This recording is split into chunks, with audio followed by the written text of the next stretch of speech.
Frankenstein, the Modern Promeshu by Mary Wollstonecraft Shelley Vol. 2, Chapter 1 to 5. Chapter 1. Nothing is more painful to the human mind than after the feelings have been worked up by a quick succession of events, the dead calmness of inaction and certainty which follows, and deprives the soul both of hope and fear. Justine died, she rested, and I was alive. The blood flowed freely in my veins, but a weight of despair and remorse pressed on my heart, which nothing could remove. Sleep fled from my eyes, I wandered like an evil spirit, for I had committed deeds of mischief beyond description horrible, and much more, I persuaded myself was yet behind, yet my heart overflowed with kindness and the love of virtue. I had begun life with benevolent intentions, and thirsted for the moment when I should put them in practice and make myself useful to my fellow beings. Now all was blasted. Instead of that serenity of conscience, which allowed me to look back upon the past with self-satisfaction, and from thence to gather promise of new hopes, I was seized by remorse and the sense of guilt, which hurried me away to a hell of intense tortures, such as no language can describe.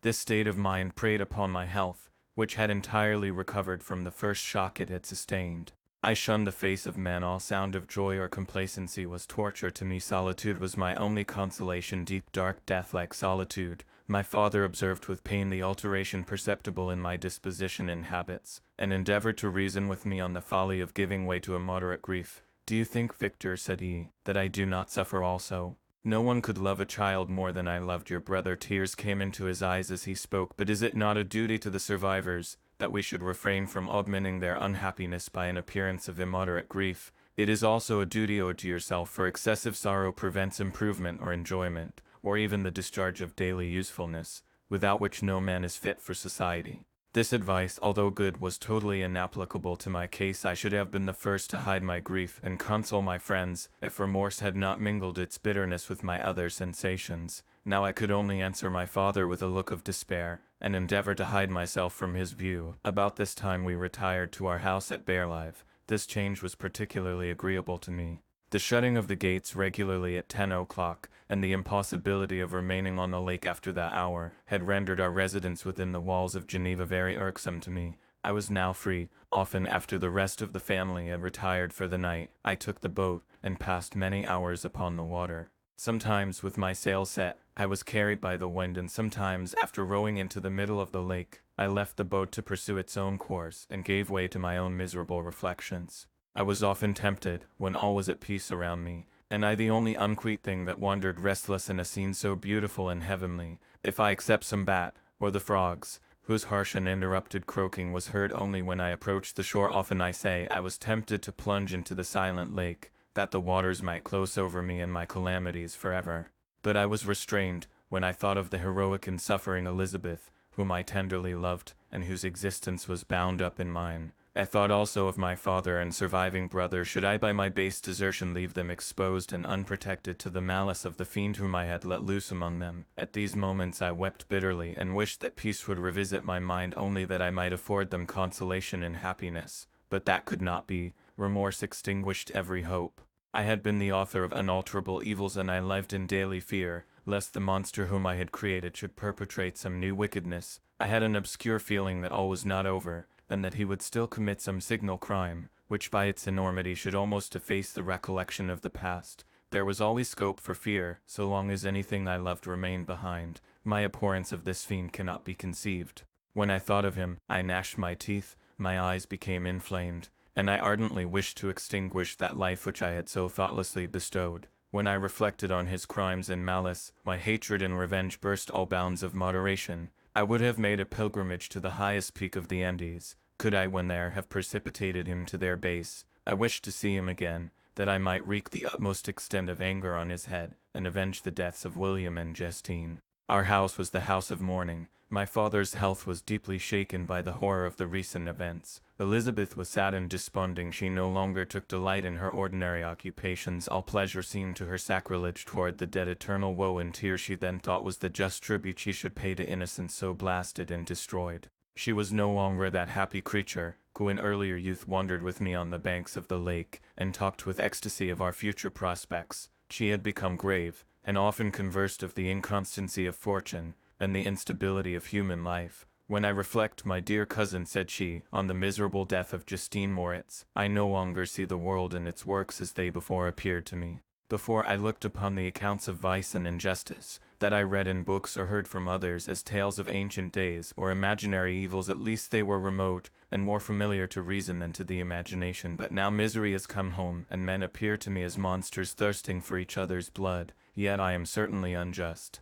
Everybody believed that poor girl to be guilty, and if she could have committed the crime for which she suffered, assuredly she would have been the most depraved of human creatures. For the sake of a few jewels, to have murdered the son of her benefactor and friend, a child whom she had nursed from its birth, and appeared to love as if it had been her own. I could not consent to the death of any human being, but certainly I should have thought such a creature unfit to remain in the society of men. Yet she was innocent. I feel she was innocent. You are of the same opinion, and that confirms me. Alas, Victor, when falsehood can look so like the truth, who can assure themselves of certain happiness? I feel as if I were walking on the edge of a precipice, towards which thousands are crowding and endeavoring to plunge me into the abyss. William and Justine were assassinated, and the murderer escapes. He walks about the world free and perhaps respected.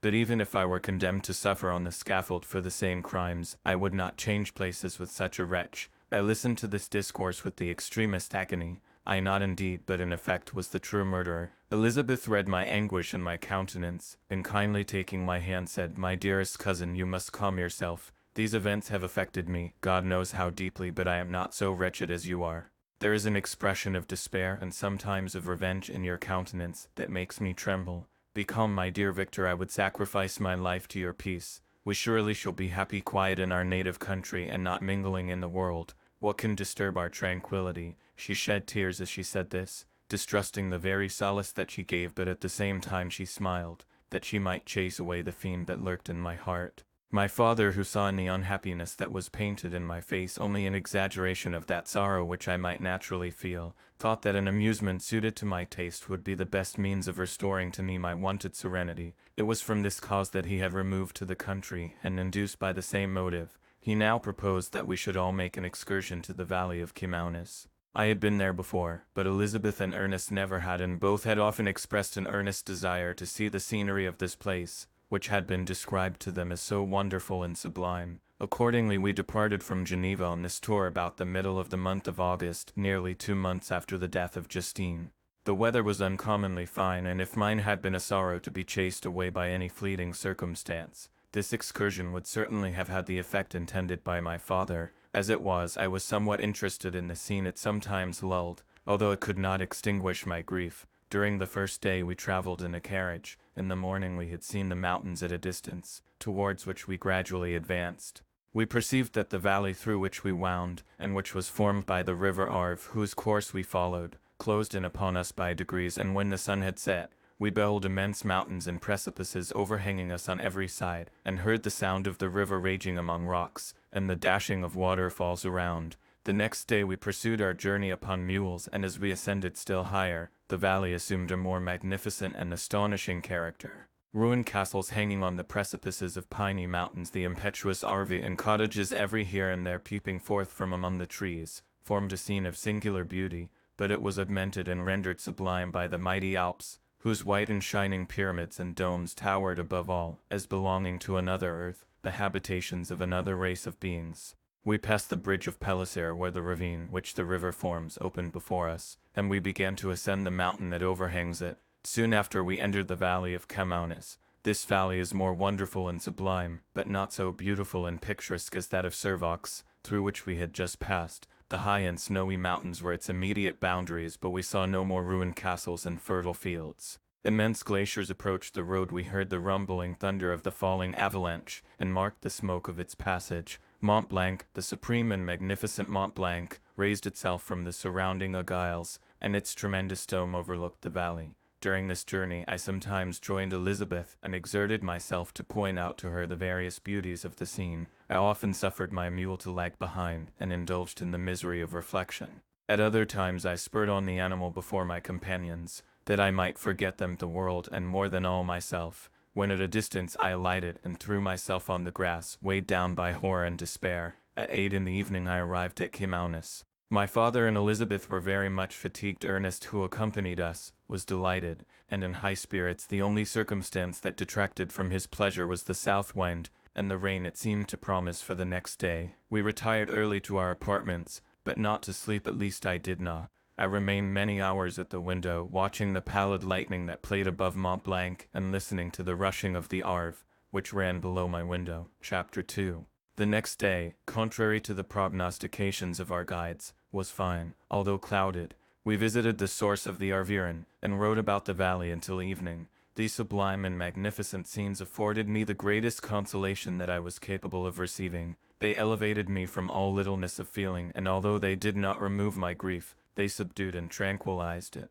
In some degree also they diverted my mind from the thoughts over which it had brooded for the last month. I returned in the evening fatigued but less unhappy, and conversed with my family with more cheerfulness than had been my custom for some time. My father was pleased, and Elizabeth overjoyed. "My dear cousin," said she, "you see what happiness you diffuse when you are happy. Do not relapse again." The following morning the rain poured down in torrents, and thick mists hid the summits of the mountains. I rose early but felt unusually melancholy. The rain depressed me, my old feelings recurred, and I was miserable. I knew how disappointed my father would be at this sudden change, and I wished to avoid him until I had recovered myself so far as to be enabled to conceal those feelings that overpowered me, and knew that they would remain that day at the inn. And as I had ever inured myself to rain, moisture, and cold, I resolved to go alone to the summit of Montélimart. I remembered the effect that the view of the tremendous and ever-moving glacier had produced upon my mind when I first saw it. It had then filled me with a sublime ecstasy that gave wings to the soul, and allowed it to soar from the obscure world to light and joy. The sight of the awful and majestic in nature had indeed always the effect of solemnizing my mind, and causing me to forget the passing cares of life. I determined to go alone, for I was well acquainted with the path, and the presence of another would destroy the solitary grandeur of the scene. The ascent is precipitous, but the path is cut into continual and short windings, which enable you to surmount the perpendicularity of the mountain. It is a scene terrifically desolate. In 1,000 spots the traces of the winter avalanche may be perceived, where trees lie broken and strewed on the ground, some entirely destroyed, others bent, leaning upon the jutting rocks of the mountain, or transversely upon other trees. The path, as you ascend higher, is intersected by ravines of snow, down which stones continually roll from above. One of them is particularly dangerous, as the slightest sound, such as even speaking in a loud voice, produces a concussion of air sufficient to draw destruction upon the head of the speaker. The pines are not tall or luxuriant, but they are sombre, and add an air of severity to the scene. I looked on the valley beneath. Vast mists were rising from the rivers which ran through it, and curling in thick reeks around the opposite mountains, whose summits were hid in the uniform clouds, while rain poured from the dark sky, and added to the melancholy impression I received from the objects around me. Alas, why does man boast of sensibilities superior to those apparent in the brute? It only renders them more necessary beings. If our impulses were confined to hunger, thirst, and desire, we might be nearly free, but now we are moved by every wind that blows, and a chance word or scene that word may convey to us. We rest, a dream has power to poison sleep. We rise, one wandering thought pollutes the day. We feel, conceive, or reason, laugh or weep, embrace fond woe, or cast our cares away. It is the same fork, be it joy or sorrow, the path of its departure still is free. Man's yesterday may ne'er be like his morrow, now it may endure but mutability. It was nearly noon when I arrived at the top of the ascent. For some time I sat upon the rock that overlooks the sea of ice. A mist covered both that and the surrounding mountains. Presently a breeze dissipated the cloud, and I descended upon the glacier. The surface is very uneven, rising like the waves of a troubled sea, descending low, and interspersed by rifts that sink deep. The field of ice is almost a league in width, but I spent nearly 2 hours in crossing it. The opposite mountain is a bare perpendicular rock. From the side where I now stood, Montélimart was exactly opposite, at the distance of a league, and above it rose Mont Blanc in awful majesty. I remained in a recess of the rock, gazing on this wonderful and stupendous scene. The sea, or rather the vast river of ice, wound among its dependent mountains, whose aerial summits hung over its recesses. Their icy and glittering peaks shone in the sunlight over the clouds. My heart, which was before sorrowful, now swelled with something like joy. I exclaimed, "Wandering spirits, if indeed you wander and do not rest in your narrow beds, allow me this faint happiness, or take me as your companion, away from the joys of life." As I said this, I suddenly beheld the figure of a man at some distance advancing towards me with superhuman speed. He bounded over the crevices in the ice, among which I had walked with caution. His stature also, as he approached, seemed to exceed that of man. I was troubled, a mist came over my eyes, and I felt a faintness seize me, but I was quickly restored by the cold gale of the mountains, I perceived as the shape came nearer, sight tremendous and abhorred, that it was the wretch whom I had created. I trembled with rage and horror, resolving to wait his approach, and then close with him in mortal combat. He approached, his countenance bespoke bitter anguish combined with disdain and malignity, while its unearthly ugliness rendered it almost too horrible for human eyes. But I scarcely observed this anger and hatred had at first deprived me of utterance, and I recovered only to overwhelm him with words expressive of furious detestation and contempt. "Devil," I exclaimed, "do you dare approach me, and do not you fear the fierce vengeance of my arm wreaked on your miserable head? Begone, vile insect! Or rather stay, that I may trample you to dust, and oh that I could with the extinction of your miserable existence restore those victims whom you have so diabolically murdered." "I expected this reception," said the dumb, "and all men hate the wretched. How then must I be hated, who am miserable beyond all living things? Yet you, my Creator, detest and spurn me, thy creature, to whom thou art bound by ties only dissoluble by the annihilation of one of us. You purpose to kill me. How dare you sport thus with life? Do your duty towards me, and I will do mine towards you and the rest of mankind. If you will comply with my conditions, I will leave them and you at peace, but if you refuse, I will glut the maw of death, until it be satiated with the blood of your remaining friends. Abhorred monster, fiend that thou art! The tortures of hell are too mild a vengeance for thy crimes, wretched devil. You reproach me with your creation. Come on then, that I may extinguish the spark which I so negligently bestowed." My rage was without bounds. I sprang on him, impelled by all the feelings which can arm one being against the existence of another. He easily eluded me and said, "Be calm, I entreat you to hear me,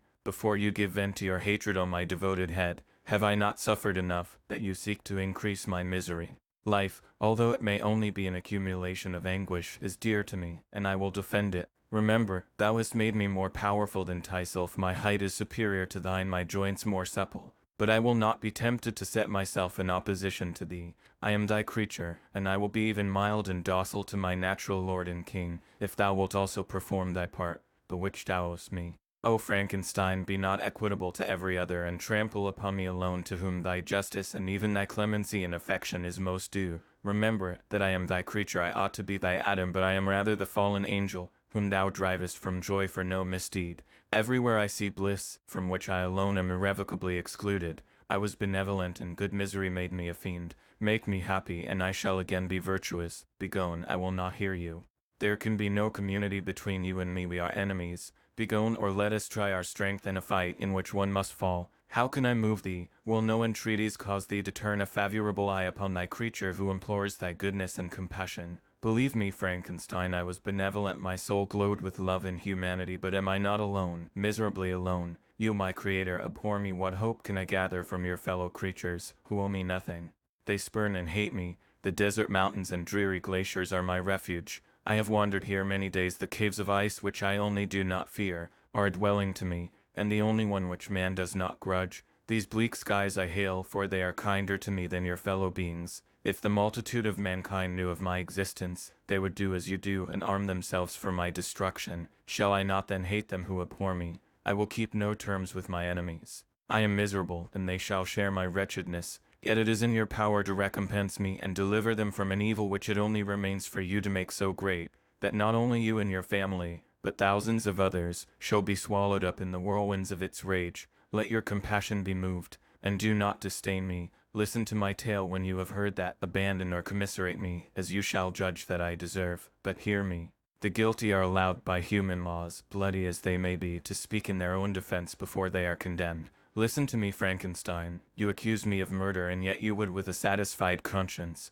destroy your own creature. Oh, praise the eternal justice of man. Yet I ask you not to spare me. Listen to me, and then, if you can and if you will, destroy the work of your hands. Why do you call to my remembrance circumstances of which I shudder to reflect, that I have been the miserable origin and author? Cursed be the day, abhorred devil, in which you first saw light. Cursed, although I curse myself, be the hands that formed you. You have made me wretched beyond expression. You have left me no power to consider whether I am just to you or not. Begone, relieve me from the sight of your detested form. Thus I relieve thee, my Creator, he said, and placed his hated hands before my eyes, which I flung from me with violence. Thus I take from thee a sight which you abhor. Still thou canst listen to me, and grant me thy compassion. By the virtues that I once possessed, I demand this from you. Hear my tale, it is long and strange, and the temperature of this place is not fitting to your fine sensations. Come to the hut upon the mountain.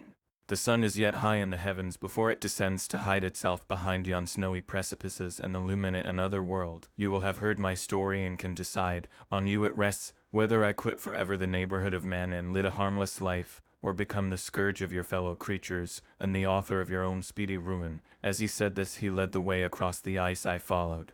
My heart was full, and I did not answer him, but as I proceeded, I weighed the various arguments that he had used, and determined at least to listen to his tale. I was partly urged by curiosity, and compassion confirmed my resolution. I had hitherto supposed him to be the murderer of my brother, and I eagerly sought a confirmation or denial of this opinion. For the first time also I felt what the duties of a creator towards his creature were, and that I ought to render him happy before I complained of his wickedness. These motives urged me to comply with his demand. We crossed the ice, therefore, and ascended the opposite rock. The air was cold, and the rain again began to descend. We entered the hut, the fiend with an air of exultation, I with a heavy heart and depressed spirits. But I consented to listen, and seating myself by the fire which my odious companion had lighted, he thus began his tale. Chapter 3. It is with considerable difficulty that I remember the original raw of my being. All the events of that period appear confused and indistinct. A strange multiplicity of sensations seized me, and I saw, felt, heard, and smelt at the same time, and it was indeed a long time before I learned to distinguish between the operations of my various senses. By degrees I remember a stronger light pressed upon my nerves, so that I was obliged to shut my eyes. Darkness then came over me and troubled me, but hardly had I felt this, when by opening my eyes, as I now suppose, the light poured in upon me again. I walked, and I believe descended, but I presently found a great alteration in my sensations. Before, dark and opaque bodies had surrounded me, impervious to my touch or sight, but I now found that I could wander on at liberty, with no obstacles which I could not either surmount or avoid. The light became more and more oppressive to me, and the heat wearying me as I walked, I sought a place where I could receive shade. This was the forest near Ingolstadt, and here I lay by the side of a brook resting from my fatigue, until I felt tormented by hunger and thirst. This roused me from my nearly dormant state, and I ate some berries which I found hanging on the trees or lying on the ground. I slaked my thirst at the brook, and then lying down was overcome by sleep. It was dark when I awoke. I felt cold also, and half frightened as it were instinctively, finding myself so desolate. Before I had quitted your apartment, on a sensation of cold, I had covered myself with some clothes, but these were insufficient to secure me from the dews of night.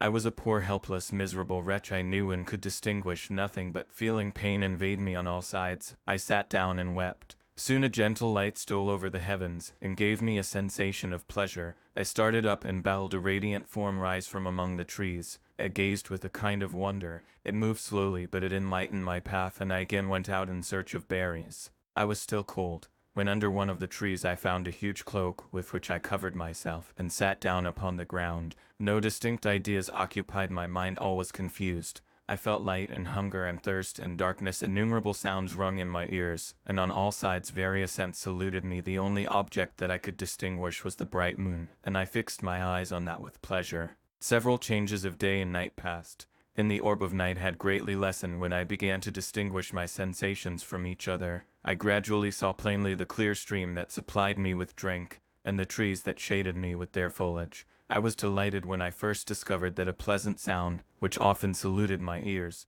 proceeded from the throats of the little winged animals who had often intercepted the light from my eyes. I began also to observe with greater accuracy the forms that surrounded me, and to perceive the boundaries of the radiant roof of light which canopied me. Sometimes I tried to imitate the pleasant songs of the birds, but was unable. Sometimes I wished to express my sensations in my own mode, but the uncouth and inarticulate sounds which broke from me frightened me into silence again.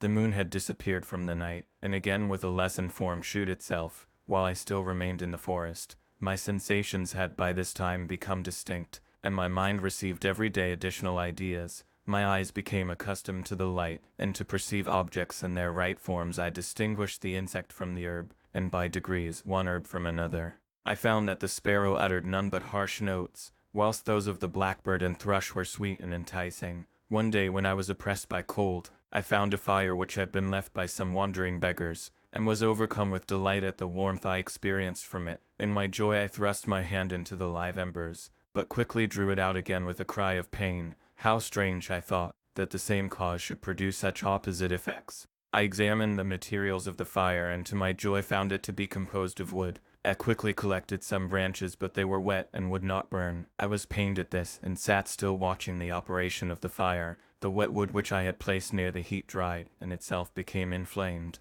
I reflected on this, and by touching the various branches I discovered the cause, and busied myself in collecting a great quantity of wood, that I might dry it, and have a plentiful supply of fire. When night came on and brought sleep with it, I was in the greatest fear lest my fire should be extinguished. I covered it carefully with dry wood and leaves, and placed wet branches upon it, and then, spreading my cloak, I lay on the ground, and sunk into sleep. It was morning when I awoke, and my first care was to visit the fire. I uncovered it, and a gentle breeze quickly fanned it into a flame. I observed this also, and contrived a fan of branches, which roused the embers when they were nearly extinguished. When night came again, I found with pleasure that the fire gave light as well as heat, and that the discovery of this element was useful to me in my food, for I found some of the offals that the travelers had left had been roasted, and tasted much more savory than the berries I gathered from the trees. I tried therefore to dress my food in the same manner, placing it on the live embers. I found that the berries were spoiled by this operation, and the nuts and roots much improved. Food, however, became scarce, and I often spent the whole day searching in vain for a few acorns to assuage the pangs of hunger. When I found this, I resolved to quit the place that I had hitherto inhabited, to seek for one where the few wants I experienced would be more easily satisfied. In this emigration I exceedingly lamented the loss of the fire which I had obtained through accident, and knew not how to reproduce it. I gave several hours to the serious consideration of this difficulty, but I was obliged to relinquish all attempt to supply it, and wrapping myself up in my cloak, I struck across the wood towards the setting sun. I passed 3 days in these rambles, and at length discovered the open country. A great fall of snow had taken place the night before, and the fields were of one uniform white. The appearance was disconsolate. Then I found my feet chilled by the cold damp substance that covered the ground. It was about 7 in the morning, and I longed to obtain food and shelter. At length I perceived a small hut on a rising ground, which had doubtless been built for the convenience of some shepherd. This was a new sight to me, and I examined the structure with great curiosity. Finding the door open, I entered. An old man sat in it, near a fire over which he was preparing his breakfast. He turned on hearing a noise, and perceiving me, shrieked loudly, and quitting the hut, ran across the fields with a speed of which his debilitated form hardly appeared capable. His appearance, different from any I had ever before seen, and his flight somewhat surprised me. But I was enchanted by the appearance of the hut. Here the snow and rain could not penetrate, the ground was dry, and it presented to me then as exquisite and divine a retreat as Pandemonium appeared to the dumbness of hell after their sufferings in the lake of fire. I greedily devoured the remnants of the shepherd's breakfast, which consisted of bread, cheese, milk, and wine. The latter, however, I did not like. Then, overcome by fatigue, I lay down among some straw and fell asleep. It was noon when I awoke, and, allured by the warmth of the sun, which shone brightly on the white ground, I determined to recommence on my travels, and, depositing the remains of the peasant's breakfast in a wallet I found, I proceeded across the fields for several hours, until at sunset I arrived at a village. How miraculous did this appear! The huts, the neater cottages, and stately houses, engaged my admiration by turns. The vegetables in the gardens, the milk and cheese that I saw placed at the windows of some of the cottages, allured my appetite. One of the best of these I entered, but I had hardly placed my foot within the door, before the children shrieked, and one of the women fainted. The whole village was roused, some fled, some attacked me, until, grievously bruised by stones and many other kinds of missile weapons, I escaped to the open country, and fearfully took refuge in a low hovel, quite bare, and making a wretched appearance after the palaces I had bowled in the village. This hovel, however, joined a cottage of a neat and pleasant appearance, but after my late dearly bought experience, I dared not enter it. My place of refuge was constructed of wood, but so low, that I could with difficulty sit upright in it. No wood, however, was placed on the earth, which formed the floor, but it was dry, and although the wind entered it by innumerable chinks, I found it an agreeable asylum from the snow and rain. Here then I retreated, and lay down, happy to have found a shelter, however miserable, from the inclemency of the season, and still more from the barbarity of man. As soon as morning dawned, I crept from my kennel, that I might view the adjacent cottage, and discover if I could remain in the habitation I had found. It was situated against the back of the cottage, and surrounded on the sides which were exposed by a pigsty and a clear pool of water. One part was open, and by that I had crept in, but now I covered every crevice by which I might be perceived with stones and wood, yet in such a manner that I might move them on occasion to pass out. All the light I enjoyed came through the sty, and that was sufficient for me. Having thus arranged my dwelling, and carpeted it with clean straw, I retired, for I saw the figure of a man at a distance, and I remembered too well my treatment the night before to trust myself in his power. I had first, however, provided for my sustenance for that day, by a loaf of coarse bread, which I purloined, and a cup with which I could drink more conveniently than from my hand, of the pure water which flowed by my retreat. The floor was a little raised, so that it was kept perfectly dry, and by its vicinity to the chimney of the cottage it was tolerably warm. Being thus provided, I resolved to reside in this hovel, until something should occur which might alter my determination. It was indeed a paradise, compared to the bleak forest, my former residence, the rain-dropping branches and dank earth. I ate my breakfast with pleasure, and was about to remove a plank to procure myself a little water, when I heard a step, and looking through a small chink, I beheld a young creature, with a pail on her head, passing before my hovel. The girl was young and of gentle demeanor, unlike what I have since found cottagers and farmhouse servants to be. Yet she was meanly dressed, a coarse blue petticoat and a linen jacket being her only garb. Her fair hair was plaited, but not adorned. She looked patient, yet sad. I lost sight of her, and in about a quarter of an hour she returned, bearing the pail, which was now partly filled with milk. As she walked along, seemingly incommoded by the burden, the young man met her, whose countenance expressed a deeper despondence. Uttering a few sounds with an air of melancholy, he took the pail from her head, and bore it to the cottage himself. She followed, and they disappeared. Presently I saw the young man again with some tools in his hand, cross the field behind the cottage, and the girl was also busied, sometimes in the house and sometimes in the yard. On examining my dwelling, I found that one of the windows of the cottage had formerly occupied a part of it, but the panes had been filled up with wood. In one of these was a small and almost imperceptible chink, through which the eye could just penetrate. Through this crevice a small room was visible, whitewashed and clean, but very bare of furniture. In one corner near a small fire sat an old man, leaning his head on his hands in a disconsolate attitude. The young girl was occupied in arranging the cottage, but presently she took something out of a drawer which employed her hands, and she sat down beside the old man, who, taking up an instrument, began to play and to produce sounds sweeter than the voice of the thrush or the nightingale. It was a lovely sight, even to me, poor wretch, who had never beheld aught beautiful before. The silver hair and benevolent countenance of the aged cottager won my reverence, while the gentle manners of the girl enticed my love. He played a sweet mournful air, which I perceived drew tears from the eyes of his amiable companion, of which the old man took no notice, until she sobbed audibly. He then pronounced a few sounds, and the fair creature, leaving her work, knelt at his feet. He raised her and smiled with such kindness and affection, that I felt sensations of a peculiar and overpowering nature. They were a mixture of pain and pleasure, such as I had never before experienced, either from hunger or cold, warmth or food, and I withdrew from the window, unable to bear these emotions. Soon after this the young man returned, bearing on his shoulders a load of wood. The girl met him at the door, helped to relieve him of his burden, and taking some of the fuel into the cottage, placed it on the fire. Then she and the youth went apart into a nook of the cottage, and he shewed her a large loaf and a piece of cheese. She seemed pleased, and went into the garden for some roots and plants, which he placed in water, and then upon the fire. She afterwards continued her work, whilst the young man went into the garden, and appeared busily employed in digging and pulling up roots. After he had been employed thus about an hour, the young woman joined him, and they entered the cottage together. The old man had in the meantime been pensive, but on the appearance of his companions he assumed a more cheerful air, and they sat down to eat. The meal was quickly dispatched.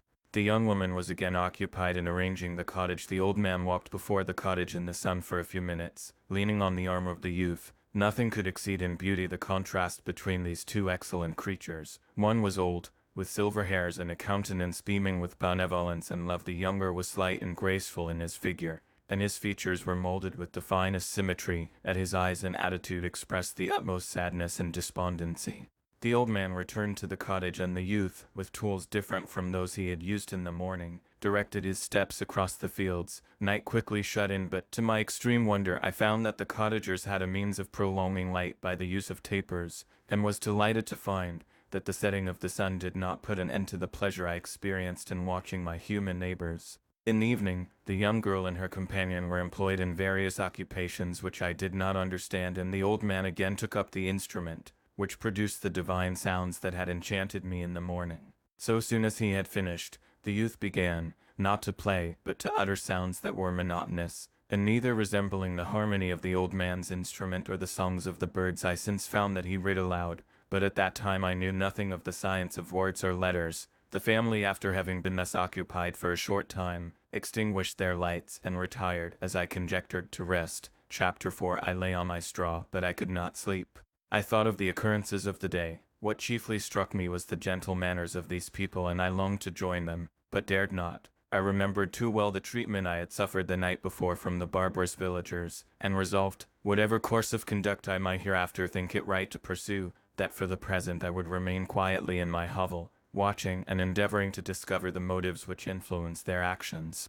The cottagers arose the next morning before the sun. The young woman arranged the cottage and prepared the food, and the youth departed after the first meal. This day was passed in the same routine as that which preceded it. The young man was constantly employed out of doors, and the girl in various laborious occupations within. The old man, whom I soon perceived to be blind, employed his leisure hours on his instrument, or in contemplation. Nothing could exceed the love and respect which the younger cottagers exhibited towards their venerable companion. They performed towards him every little office of affection and duty with gentleness, and he rewarded them by his benevolent smiles. They were not entirely happy. The young man and his companion often went apart and appeared to weep. I saw no cause for their unhappiness, but I was deeply affected by it. If such lovely creatures were miserable, it was less strange that I, an imperfect and solitary being, should be wretched. Yet why were these gentle beings unhappy? They possessed a delightful house, for such it was in my eyes. In every luxury they had a fire to warm them when chill, and delicious viands when hungry. They were dressed in excellent clothes, and still more they enjoyed one another's company and speech, interchanging each day looks of affection and kindness. What did their tears imply? Did they really express pain? I was at first unable to solve these questions, but perpetual attention and time explained to me many appearances which were at first enigmatic. A considerable period elapsed before I discovered one of the causes of the uneasiness of this amiable family. It was poverty, and they suffered that evil in a very distressing degree. Their nourishment consisted entirely of the vegetables of their garden, and the milk of one cow, who gave very little during the winter, when its masters could scarcely procure food to support it. They often, I believe, suffered the pangs of hunger very poignantly, especially the two younger cottagers, for several times they placed food before the old man, when they reserved none for themselves. This trait of kindness moved me sensibly. I had been accustomed during the night to steal a part of their store for my own consumption, but when I found that in doing this I inflicted pain on the cottagers, I abstained, and satisfied myself with berries, nuts, and roots, which I gathered from a neighboring wood. I discovered also another means through which I was enabled to assist their labors. I found that the youth spent a great part of each day in collecting wood for the family fire, and during the night I often took his tools, the use of which I quickly discovered, and brought home firing sufficient for the consumption of several days. I remember the first time that I did this, the young woman, when she opened the door in the morning, appeared greatly astonished on seeing a great pile of wood on the outside. She uttered some words in a loud voice, and the youth joined her, who also expressed surprise. I observed with pleasure that he did not go to the forest that day, but spent it in repairing the cottage, and cultivating the garden. By degrees I made a discovery of still greater moment. I found that these people possessed a method of communicating their experience and feelings to one another by articulate sounds. I perceived that the words they spoke sometimes produced pleasure or pain, smiles or sadness, in the minds and countenances of the hearers. This was indeed a godlike science. Then I ardently desired to become acquainted with it, but I was baffled in every attempt I made for this purpose. Their pronunciation was quick, and the words they uttered, not having any apparent connection with visible objects, I was unable to discover any clue by which I could unravel the mystery of their reference. By great application, however, and after having remained during the space of several revolutions of the moon in my hovel, I discovered the names that were given to some of the most familiar objects of discourse. I learned and applied the words fire, milk, bread, and wood. I learned also the names of the cottagers themselves. The youth and his companion had each of them several names, but the old man had only one, which was father. The girl was called sister or Agatha, and the youth Felix, brother or son. I cannot describe the delight I felt when I learned the ideas appropriated to each of these sounds, and was able to pronounce them. I distinguished several other words, without being able as yet to understand or apply them, such as good, dearest, and happy. I spent the winter in this manner. The gentle manners and beauty of the cottagers greatly endeared them to me when they were unhappy. I felt depressed when they rejoiced. I sympathized in their joys. I saw few human beings beside them, and if any other happened to enter the cottage, Their harsh manners and rude gait only enhanced to me the superior accomplishments of my friends. The old man, I could perceive, often endeavored to encourage his children, as sometimes I found that he called them, to cast off their melancholy. He would talk in a cheerful accent, with an expression of goodness that bestowed pleasure even upon me. Agatha listened with respect, her eyes sometimes filled with tears, which she endeavored to wipe away unperceived, but I generally found that her countenance and tone were more cheerful after having listened to the exhortations of her father. It was not thus with Felix. He was always the saddest of the group, and even to my unpracticed senses, he appeared to have suffered more deeply than his friends. But if his countenance was more sorrowful, his voice was more cheerful than that of his sister, especially when he addressed the old man. I could mention innumerable instances, which, although slight, marked the dispositions of these amiable cottagers. In the midst of poverty and want, Felix carried with pleasure to his sister the first little white flower that peeped out from beneath the snowy ground. Early in the morning, before she had risen, he cleared away the snow that obstructed her path to the milk-house, drew water from the well, and brought the wood from the outhouse, where, to his perpetual astonishment, he found his store always replenished by an invisible hand. In the day I believe he worked sometimes for a neighboring farmer, because he often went forth, and did not return until dinner, yet brought no wood with him. At other times he worked in the garden, but as there was little to do in the frosty season, he read to the old man and Agatha. This reading had puzzled me extremely at first, but by degrees I discovered that he uttered many of the same sounds when he read as when he talked. I conjectured, therefore, that he found on the paper signs for speech which he understood, and I ardently longed to comprehend these also, but how was that possible, when I did not even understand the sounds for which they stood as signs? I improved, however, sensibly in this science, but not sufficiently to follow up any kind of conversation, although I applied my whole mind to the endeavor, for I easily perceived that, although I eagerly longed to discover myself to the cottagers, I ought not to make the attempt until I had first become master of their language, which knowledge might enable me to make them overlook the deformity of my figure, for with this also the contrast perpetually presented to my eyes had made me acquainted. I had admired the perfect forms of my cottagers, their grace, beauty, and delicate complexions, but how was I terrified when I viewed myself in a transparent pool. At first I started back, unable to believe that it was indeed I who was reflected in the mirror, and when I became fully convinced that I was in reality the monster that I am, I was filled with the bitterest sensations of despondence and mortification. Alas, I did not yet entirely know the fatal effects of this miserable deformity. As the sun became warmer and the light of day longer, the snow vanished, and I beheld the bare trees and the black earth. From this time Felix was more employed, and the heart-moving indications of impending famine disappeared. Their food, as I afterwards found, was coarse, but it was wholesome, and they procured a sufficiency of it. Several new kinds of plants sprung up in the garden, which they dressed, and these signs of comfort increased daily as the season advanced. The old man, leaning on his son, walked each day at noon, when it did not rain, as I found it was called when the heavens poured forth its waters. This frequently took place, but a high wind quickly dried the earth, and the season became far more pleasant than it had been. My mode of life in my hovel was uniform. During the morning I attended the motions of the cottagers, and when they were dispersed in various occupations, I slept. The remainder of the day was spent in observing my friends. When they had retired to rest, if there was any moon or the night was starlight, I went into the woods, and collected my own food and fuel for the cottage. When I returned, as often as it was necessary, I cleared their path from the snow, and performed those offices that I had seen done by Felix. I afterwards found that these labors, performed by an invisible hand, greatly astonished them, and once or twice I heard them on these occasions utter the words "good spirit," "wonderful," but I did not then understand the signification of these terms. My thoughts now became more active, and I longed to discover the motives and feelings of these lovely creatures. I was inquisitive to know why Felix appeared so miserable, and Agatha so sad.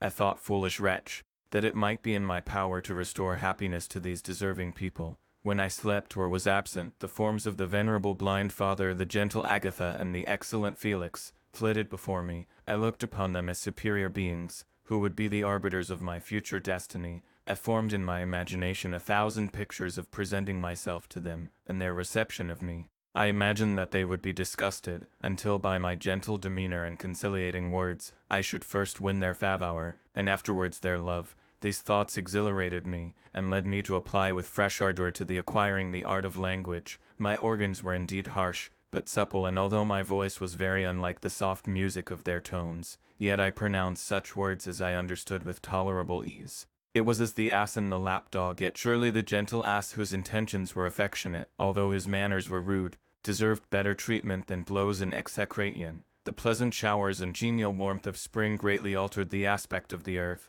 Men, who before this change seemed to have been hid in caves, dispersed themselves, and were employed in various arts of cultivation. The birds sang in more cheerful notes, and the leaves began to bud forth on the trees. Happy, happy earth, fit habitation for gods, which so short a time before was bleak, damp, and unwholesome.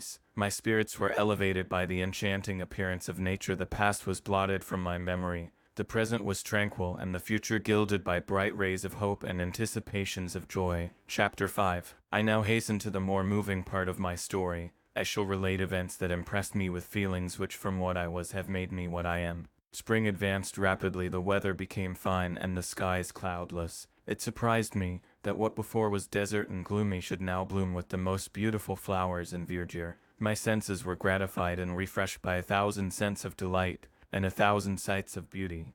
It was on one of these days, when my cottagers periodically rested from labor, the old man played on his guitar, and the children listened to him. I observed that the countenance of Felix was melancholy beyond expression. He sighed frequently, and once his father paused in his music, and I conjectured by his manner that he inquired the cause of his son's sorrow. Felix replied in a cheerful accent, and the old man was recommencing his music, when someone tapped at the door. It was a lady on horseback, accompanied by a countryman as a guide. The lady was dressed in a dark suit and covered with a thick black veil. Agatha asked a question, to which the stranger only replied by pronouncing in a sweet accent the name of Felix. Her voice was musical, but unlike that of either of my friends. On hearing this word, Felix came up hastily to the lady, who, when she saw him, threw up her veil, and I beheld a countenance of angelic beauty and expression.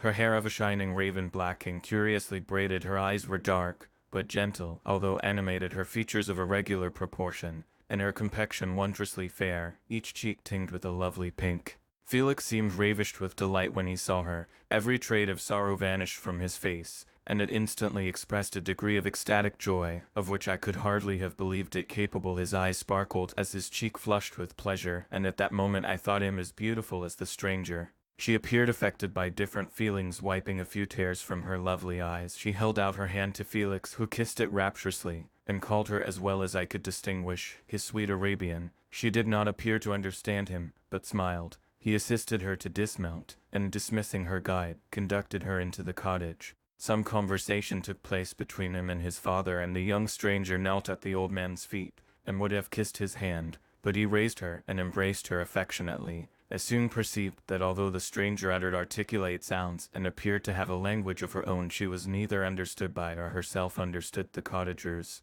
They made many signs which I did not comprehend, but I saw that her presence diffused gladness through the cottage, dispelling their sorrow as the sun dissipates the morning mists. Felix seemed peculiarly happy, and with smiles of delight welcomed his Arabian. Agatha, the ever-gentle Agatha, kissed the hands of the lovely stranger, and pointing to her brother, made signs which appeared to me to mean that he had been sorrowful until she came. Some hours passed thus, while they by their countenances expressed joy, the cause of which I did not comprehend. Presently I found, by the frequent recurrence of one sound which the stranger repeated after them, that she was endeavoring to learn their language, and the idea instantly occurred to me that I should make use of the same instructions to the same end.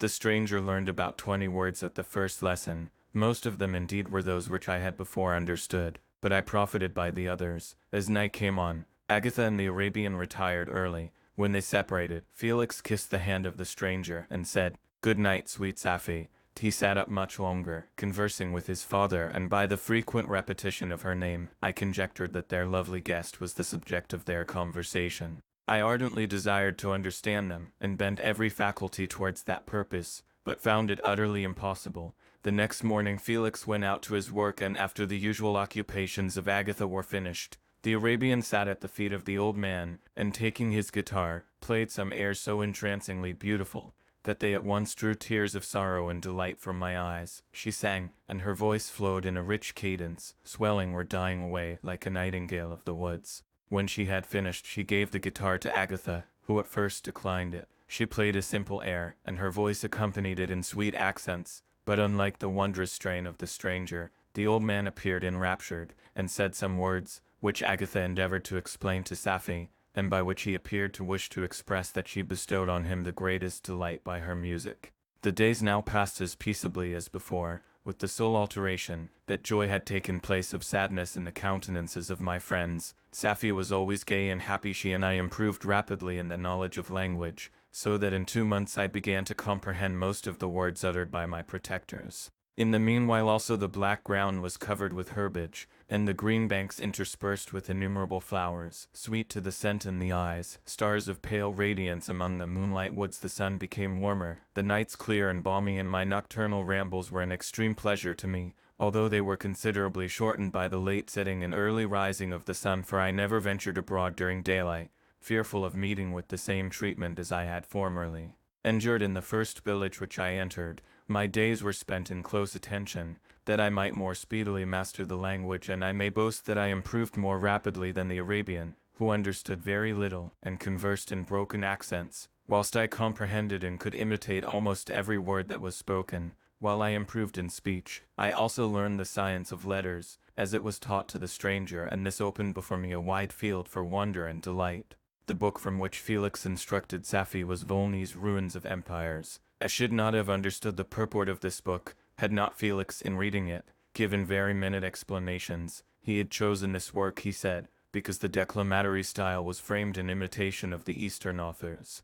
Through this work I obtained a cursory knowledge of history, and a view of the several empires at present existing in the world. It gave me an insight into the manners, governments, and religions of the different nations of the earth. I heard of the slothful Asiatics, of the stupendous genius and mental activity of the Grecians, of the wars and wonderful virtue of the early Romans, of their subsequent degeneration, of the decline of that mighty empire of chivalry, Christianity, and kings. I heard of the discovery of the American hemisphere, and wept with Safie over the hapless fate of its original inhabitants. These wonderful narrations inspired me with strange feelings. Was man indeed at once so powerful, so virtuous and magnificent, yet so vicious and base? He appeared at one time a mere scion of the evil principle, and at another as all that can be conceived of noble and godlike. To be a great and virtuous man appeared the highest honor that can befall a sensitive being. To be base and vicious, as many on record have been, appeared the lowest degradation, a condition more abject than that of the blind mole or harmless worm.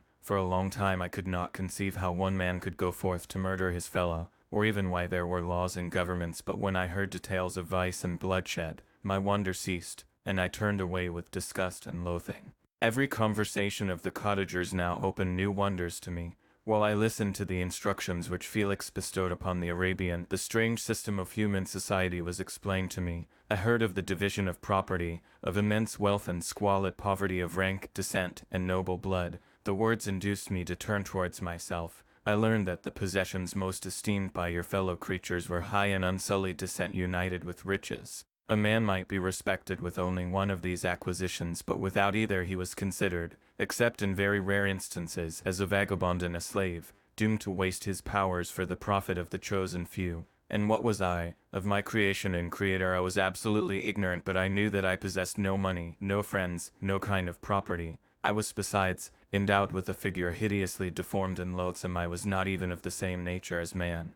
I was more agile than they, and could subsist upon coarser diet. I bore the extremes of heat and cold with less injury to my frame. My stature far exceeded theirs. When I looked around, I saw and heard of none like me. Was I then a monster, a blot upon the earth, from which all men fled, and whom all men disowned? I cannot describe to you the agony that these reflections inflicted upon me. I tried to dispel them, but sorrow only increased with knowledge. Oh, that I had forever remained in my native wood, nor known or felt beyond the sensations of hunger, thirst, and heat. Of what a strange nature is knowledge! It clings to the mind, when it has once seized on it, like a lichen on the rock. I wished sometimes to shake off all thought and feeling, but I learned that there was but one means to overcome the sensation of pain, and that was death, a state which I feared yet did not understand. I admired virtue and good feelings, and loved the gentle manners and amiable qualities of my cottagers, but I was shut out from intercourse with them, except through means which I obtained by stealth, when I was unseen and unknown, and which rather increased than satisfied the desire I had of becoming one among my fellows. The gentle words of Agatha and the animated smiles of the charming Arabian were not for me. The mild exhortations of the old man and the lively conversation of the loved Felix were not for me. Miserable, unhappy wretch! Other lessons were impressed upon me even more deeply. I heard of the difference of sexes, of the birth and growth of children, how the father doted on the smiles of the infant and the lively sallies of the older child, how all the life and cares of the mother were wrapped up in the precious charge, how the mind of youth expanded and gained knowledge of brother, sister, and all the various relationships which bind one human being to another in mutual bonds. But where were my friends and relations? No father had watched my infant days, no mother had blessed me with smiles and caresses, or if they had, all my past life was now a blot, a blind vacancy in which I distinguished nothing. From my earliest remembrance I had been as I then was in heightened proportion. I had never yet seen a being resembling me, or who claimed any intercourse with me. What was I? The question again recurred, to be answered only with groans. I will soon explain to what these feelings tended, but allow me now to return to the cottagers, whose story excited in me such various feelings of indignation, delight, and wonder, but which all terminated in additional love and reverence for my protectors, for so I loved, in an innocent, half-painful self-deceit, to call them.